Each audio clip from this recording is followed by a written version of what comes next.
2 Thessalonians 3:16, now the Lord God, or the Lord of peace himself, give you peace always by all means. The Lord be with you all.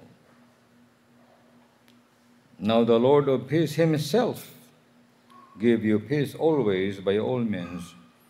The Lord be with you all. Mga mga kita Ginoo, salamat gid kay maka-introduce kami sining pagtuon. Gikan sa imong mga pulong. Kabay nga mahatagan mo kami sa dagipusoon nga handa man sa pagpamati sini, pagtuon sini Ginoo. Agod nga magaluntad sa amon kabuhi ang ginpromisa nimo. Nga tagaan nimo kami sang kalinong sa amon dagipusoon kagabuhi. Inampo namon ang pagtuon ngayon sa ngalan ni Jesus. Amen. Sa John chapter 14 verse 27, si Jesus naghambal sa mga disciples. Sila niya, peace I live with you. Peace give I unto you. Not as the world giveth, give I unto you. Let not your heart be troubled, neither let it be afraid. Mismo si Jesus naghambal siya. Tiyang pamangko dira, mag-claim natin bala na nga hambal ni Jesus sa mga apostles lang, sa mga disciples lang, and before siya mapatay sa cross. O kung what he means to say is for all who believes in him. I believe ngayon lamang ginhatag niya, ginpromisa sa mga apostles, but also to us who belongs to his body. Kita ang linuwas niya, sila gani, nga mga pinili niya lang, nga mga disciples, how much more kita, bones of his bones, flesh of his flesh, put into his body, but we are still in this world. Bisan matuwa diyara na kita sa lawas ni Jesus, aton kalag, espiritu, lawas, yara sa lawas niya. Pero kang ting atel, taga tongtong sining magamo nga kalibutan. That's why sila niya, in this world, you will have tribulation. Kaya nagatungtong kita sa mga gamo nga kalibutan, kaya niya sila niya, peace I give with you. I live with you. Peace I give unto you. Not as the world giveth, give I unto you. Let not your heart be troubled, neither let it be afraid. Tidiri si Apostol Paul naghambal, the God of peace, or the Lord of peace, himself gave you peace always by all means. The Lord be with you. So maning handom sang Ginoo sa atong kabuhi nga kita nga mga kanakanya sining kalibutan bisan nga pangabuhi kita sa tunga sining tiko balingag kag makahiliwas nun nga kalibutan kag henerasyon subong. Madamo sa mga sarang makatublag sa imong kaisipan. No, kun imo nga ituga alaw ang yawa nga magpanumdum kasi na. Magamong isip mo. Matroubled ka. No, ma-worry ka. Parte sa mga masakit abi na nga nagagurwa naman. Mga monkeypox nga ina. No? Amo. Hindi ka magpagamoy sina, hindi ka magsikipanumdum sina, kag magkabalakang, ayabaw. That's the language of a man who is not having peace with God. Hindi kaya magsikipanumdum sina. Kung namin kayo na, kung tapikan, mga kipak, kalimutaw na, kung patay ka. Hindi, palangit ka na yun.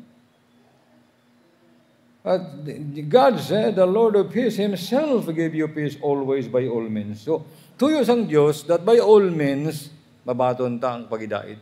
But by all means, we are going to have peace. Umanihan ba ni Apostol Pablo? There is a Romans chapter 12.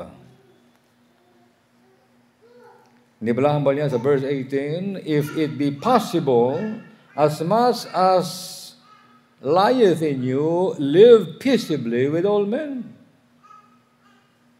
Kamay madamo nga mabuta nga naghatag sing trouble sang kagamo sa aton kabuhi. Number 1, unsatisfied love.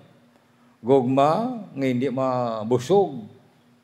Number 2, ang pangpanghilabot sa butang sang iban. Naghatag lang sang kagamo sa imo.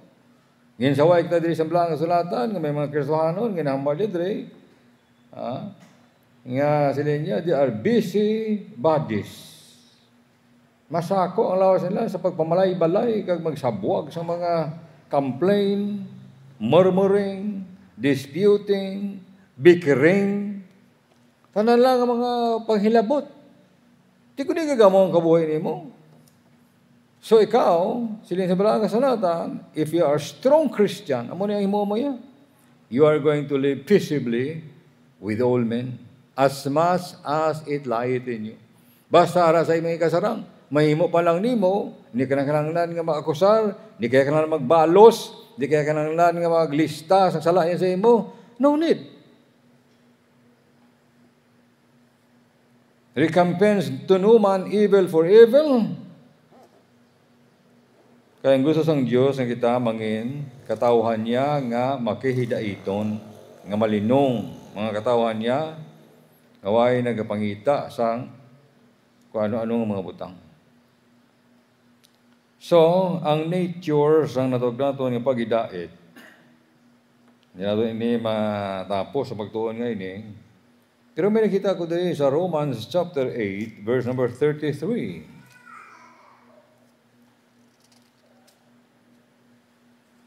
Who shall lay anything to the charge of God's elect? Verse 34, who is he that condemneth? Verse 35, who shall separate us from the love of Christ? Tatlo ka mga dalagko, ang mga pamangkot, nga kung masettle na mo ini, then God is going to give you a quiet conscience. Hindi maglinong ang konsensya sang tao, kung hindi masulbar ini sa iyang kabuhi. Ang ini pamangkot nga ini, nga number 1, sila niya, who is going to charge, or rather, who is going to lay anything to the charge of God's elect. Sino ang plastar, magahanay, anything nga i-charge sa mga pinili sang Diyos. Sometimes amo na naghatag sang kagamo sa ton isip, sa ton konsensya, kay gina-charge kita. By who? By anybody. Kaya ang apin mo lamang daang Diyos. So hindi lamang hindi nahamba sa kalawasan ta, bisan pa sa pangabuhi sa sining kalibutan. Anybody can charge you about anything. Anybody can make up stories or will pick up truth, half truth, and then make it as if it is a truth. Because a lie repeated becomes a truth. Sulit-sulit yung hinahambal ng kabutigan, ang kamaturan, so it is going to charge you. But who is going to apin mo? Sinong apin mo? Who is going to charge you? Anything. To the charge of God's elect. Kung ginpakamataaron ka sang Diyos, if God hath already justified you, all those charges are just down here. Di lang duta. Hindi na mag-apekto sa mga kaluwasan, hindi na mag-apekto sa imong relasyon sa Diyos. Mag-apekto lamang na sa imong konsyensya. Gamuhon ang konsyensya nimo kaya mo nang gusto sang yawa. What else? Who is he that condemneth? O ang apin mo naman si Kristo nga namatay sa krus ng Kalbaryo, pero may mga tao gyapon magkondenar sa imo. Ikaw mismo magkondenar sa kagulingon mo. But the Apostle Paul said, happy is the man who condemneth not himself. Malipay ng tao kung wala niya, ginakondenar ang kagulingon niya. Yes, he made some mistake. Innocent mistake. But you do not have to condemn yourselves. E kung dinahon mong kagulingon mo, you will not be happy. Therefore, because you are not happy, you have no peace in your conscience. Who shall separate us from the love of Christ?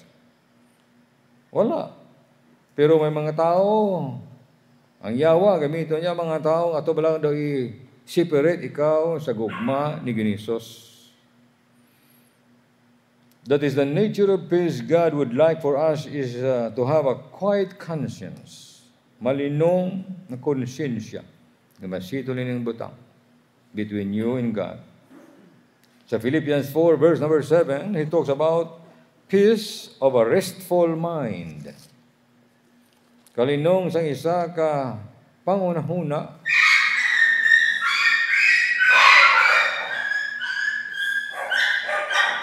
nga nagapahuway sa Ginoo. Philippians 4, verse number 7. And the peace of God, which passeth all understanding, shall keep your hearts and minds through Christ Jesus. Basa natin dito, and the Lord of peace.